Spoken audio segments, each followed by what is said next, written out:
بسم اللہ الرحمن الرحیم۔ السلام علیکم ورحمۃ اللہ وبرکاتہ۔ معزز سامعین کرام، آج جو ہم آپ کے سامنے حاضر ہوئے ہیں یہ انتہائی مجرب آزمودہ وظیفہ لے کر حاضر ہوئے ہیں۔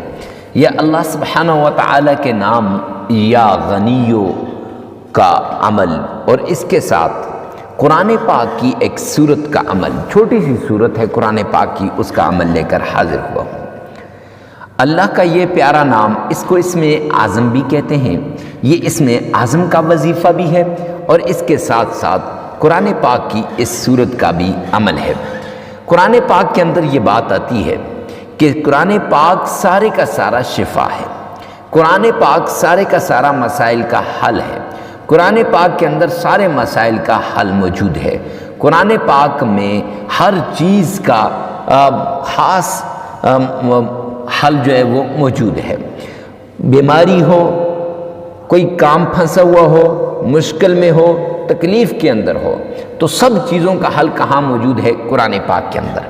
آج جو ہم آپ سے شیئر کرنے جا رہے ہیں یہ قرآن کا ہی عمل آپ کو میں بتاؤں گا انشاءاللہ قرآن پاک کے اندر سے، کہ قرآن پاک میں اللہ رب العزت نے فرمایا کہ جب آپ مشکل میں پڑ جاؤ، مصیبتوں میں آ جاؤ، تکلیفیں آپ کے اوپر آ جائیں تو پھر رجوع اللہ، اللہ کی طرف متوجہ ہو جاؤ، قرآن کو اپنا ساتھی بنا لو۔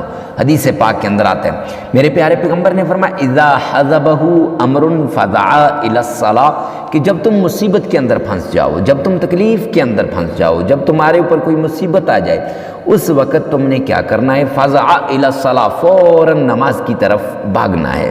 نماز وہ واحد ذریعہ ہے جو اللہ سے لینے کا ذریعہ ہے۔ نماز کے ذریعے سے میرا رب آپ سے راضی ہوتا ہے، اور جو نماز نہیں پڑھتا، میرے اللہ نے اعلان فرمایا وَمَنْ أَعْرَضَ عَنْ ذِكْرِي، جو میرے ذکر سے اعراض کرے گا فَإِنَّ لَهُ مَعِيشَةً ضَنْكًا، میں اس کی معیشت کو تباہ و برباد کر دوں گا۔ جو میری ذکر سے اعراض کرے گا، جو میرے سامنے نہیں آئے گا، جو مجھے یاد نہیں کرے گا۔ ذکر سے مراد یہاں پر بعض علماء کرام لکھتے ہیں نماز، اور بعض علماء کرام لکھتے ہیں ذکر سے مراد یہاں پر قرآن کی تلاوت ہے۔ خیر جو بھی ہو، قرآن کی تلاوت ہو یا نماز ہو، جو بھی ہو، ذکر سے مراد یہاں پر ہے۔ تو جو اللہ کے ذکر سے اعراض کرتا ہے، یعنی جو اللہ کے در پہ نہیں جھکتا، جو اللہ کے سامنے سجدہ ریز نہیں ہوتا، جو اللہ کو یاد نہیں کرتا، فرمایا فَإِنَّ لَهُ مَعِيشَةً ضَنْكًا، میں اس کی معیشت کو تباہ و برباد کر دوں گا۔ سارا دن کماتا رہے گا، دن رات کما رہا ہے لیکن پوری نہیں پڑ رہی، کیوں؟ اللہ نے تو اعلان کر دیا کہ یہ میرے در پہ نہیں جھکے گا، میں اس کی معیشت کو تباہ و برباد کر دوں گا۔ معیشت کیا ہو جائے گی؟ تباہ و برباد ہو جائے گی۔ تو اس لیے کوشش کی جائے کہ معیشت کو صحیح کرنے کے لیے 5 وقت کی نماز، رجوع اللہ، اللہ کی طرف متوجہ ہونا چاہیے۔ تو رزق میں برکت کے لیے قرآن کو اپنا ساتھی بناؤ، رزق میں اضافے کے لیے، کاروبار میں اضافے کے لیے، اور اپنے آپ کو خوشحال رکھنے کے لیے اللہ کے در پہ جھکنا اور قرآن کو اپنا ساتھی بنانا، یہ سب سے اچھی بات ہے۔ جی ہاں، تو معزز سامعین کرام، اب یہ ہو گیا کہ آپ اللہ کے در پہ جھک گئے۔ تو آج جو عمل آپ کے سامنے میں شیئر کرنے جا رہا ہوں یہ بڑا آزمودہ، مجرب اور نایاب عمل ہے۔ جو بھی مشکل آپ پر ہے، جو بھی مصیبت آپ پر آئی ہے، تکلیف ہے، مشکل ہے، جو کچھ بھی ہے، سب کچھ اللہ کے در پہ آپ معزز سامعین کرام جھک جائیں۔ جب اللہ کے در پہ جھکیں گے نا، رب کائنات کی قسم، پھر اللہ آپ کو ہر وہ کچھ عطا کرے گا آپ سوچ بھی نہیں سکتے۔ تو خیر، آج جو عمل لے کر حاضر ہوں یہ قرآن کی ایک چھوٹی سی صورت ہے اور اللہ کا پیارا نام ہے۔ یہ وہ اسم اعظم ہے جو 7 زمینوں سے بڑا اسم اعظم، جو 7 آسمانوں سے بڑا اسم اعظم ہے۔ یہ وہ اسم اعظم ہے کہ جب بھی اس کے ساتھ دعا مانگی جاتی ہے وہ دعا رد نہیں ہوتی، خالی نہیں ہوتی، اللہ اس دعا کو پورا کرتا ہے، قبول ہوتی ہے وہ دعا۔ تو معزز سامعین کرام، دعا رد نہیں ہوتی، دعا قبول ہوتی ہے۔ قبول کرنے والا کون ہے؟ میرا رب ہے۔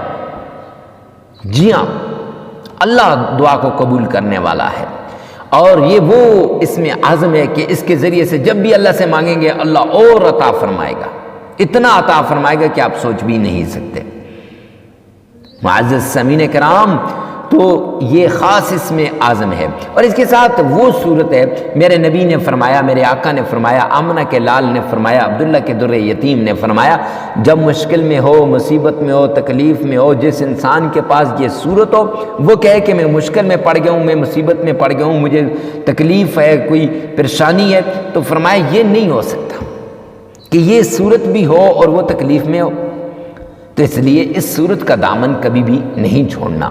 تو آئیے چلتے ہیں بغیر کسی تمہید کے عمل کی طرف۔ عمل کی طرف جانے سے پہلے کمنٹ سیکشن کے اندر آپ نے لکھنا ہے یا رب ذوالجلال تمام مسلمانوں کی تمام پریشانیوں کو دور فرما دے۔ دعا مانگنی ہے، دعا لکھنی ہے۔ ارے مفتی صاحب، یہ دعا کمنٹ سیکشن میں لکھنے سے کیا فائدہ ہوگا؟ معزز سامعین کرام، اس کے دو فائدے۔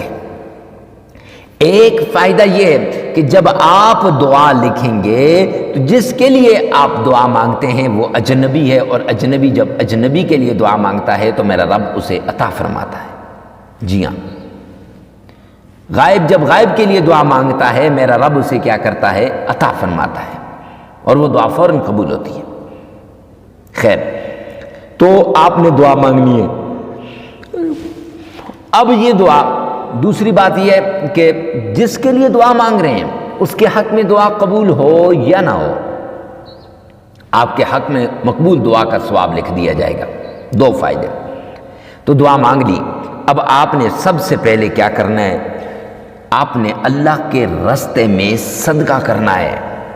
صدقے سے مسائل دور ہوتے ہیں، صدقے سے بلایاں ٹل جاتی ہیں، صدقے سے تکلیفیں ختم ہو جاتی ہیں، صدقے سے مصائب ختم ہو جاتے ہیں۔ یہ جو آج ہم مصائب کے اندر الجھے ہیں نا، اللہ کے در پہ نہ جھکنے کی وجہ سے، اللہ کو راضی نہ کرنے کی وجہ سے، اپنے رب کو پل پل پہ ناراض کرنے کی وجہ سے۔ جی ہاں، تو صدقہ کیسے دینا ہے؟ دایاں ہاتھ ہے نا، یہ صدقہ دے تو بائیں کو نہ پتہ چلے کہ دائیں نے کیا دیا ہے، بایاں ہاتھ دے تو دائیں کو نہ پتہ چلے کہ بائیں نے صدقے میں کیا دیا ہے۔ معزز سامعین کرام، پتہ نہیں چلنا چاہیے کہ کیا دیا ہے، ایسے خفیہ طور پہ صدقہ کر دینا ہے۔ خیر، صدقہ ہو گیا۔ جب صدقہ ہوا تو صدقے کے بعد آپ نے اللہ کے حضور اب کیسے دینا ہے؟ ہو گیا، کسے دینا ہے؟ غریب، فقیر، مسکین، محتاج، لاچار، ضرورت مند کو آپ نے صدقہ دینا ہے۔ ایسی جگہ دینا ہے جہاں پر ضرورت ہو، مصیبت میں پھنسے ہوئے لوگوں کو دینا ہے، تکلیف زدہ لوگوں کو، مصائب زدہ لوگوں کو آپ نے۔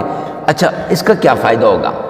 مجھ سے اکثر لوگ سوال کرتے ہیں، مفتی صاحب آپ یہ کیوں کہتے ہیں کہ صدقہ ایسے لوگوں کو دینا چاہیے؟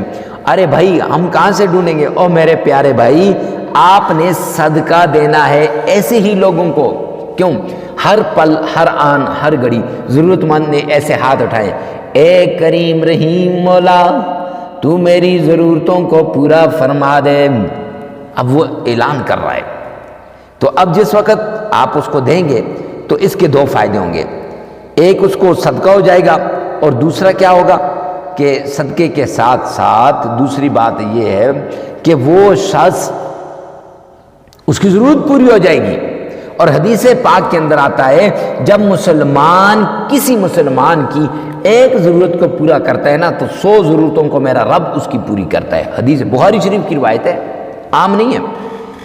اور ویسے بھی ایک روایت ہے، یسروا ولا تعسروا، آسانیاں پیدا کرو مشکلات نہ پیدا کرو، آسانیاں پیدا کرو۔ اور ہم کیا کرتے ہیں؟ مشکلات پہ مشکلات پیدا کرتے ہیں۔ نہیں، آسانیاں پیدا کرنی چاہیے۔ اس لیے آپ نے دوسرے کی ضرورت کو پورا کرنا ہے۔ اب جس وقت اس کی ضرورت پوری ہوگی نا، وہ کہے گا یا رحیم کریم مولا جس نے میری ضرورتوں کو پورا کیا، اے اللہ اپنے غیبی خزانوں سے اسے دے۔ اب ادھر یہ دعا نکلے گی یہاں دل سے، ادھر اللہ کے عرش پہ جائے گی اور فوراً قبول ہو جائے گی۔ معزز سامعین کرام، ایسے آپ نے بھی صدقہ ایسے لوگوں کو ڈھونڈ کے دینا ہے تاکہ دعائیں، دل سے دعائیں آپ کے لیے نکلیں۔